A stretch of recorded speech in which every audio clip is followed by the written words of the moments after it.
Hi, today I'd like to share 3 really simple tips and tricks on how to maximize your work from home strategy. Working from home for the last 3-4 months for most people has been daunting, to say the least. It's been highly unusual and highly stressful. The technology part of the transition, whether you're permanentizing your work from home strategy or it's just a temporary one, either way, you need to adapt your leadership style and your communication style. So here are 3 simple tips. Number 1, regular engagement. Don't overcall people. Don't make people feel that you're stalking them. 5 Zoom calls a day or house parties a day is going to drive people even more up the wall and stress them even further out. Find a balance. Perhaps 1 or 2 meetings as a team per day, probably maximum. If you're going to try and coach a person or have a conversation with a person, sometimes mix it up.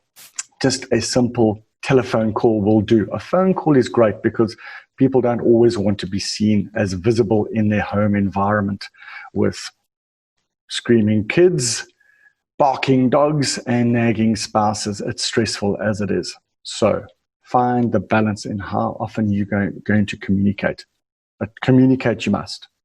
Secondly, emotional intelligence. Really get in tune with your emotional intelligence and try and encourage within your leadership team that they need to be far more attuned to some of those verbal and non-verbal cues that a person is really battling, really struggling.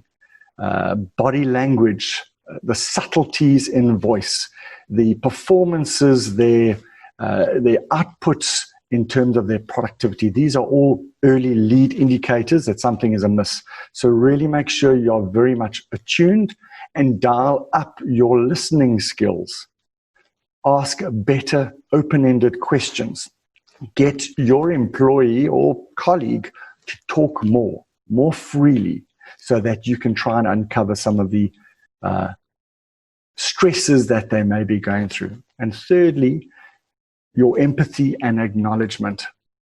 Also talk straight to your emotional intelligence, but showing empathy, showing that you understand the challenges that they are going through and acknowledge that you're probably also going through it exactly the same. It does help relieve some of the tension and stress and anxiety in your employee and your colleague. Great. 3 simple tips. Make it happen. Have a great day. Cheers.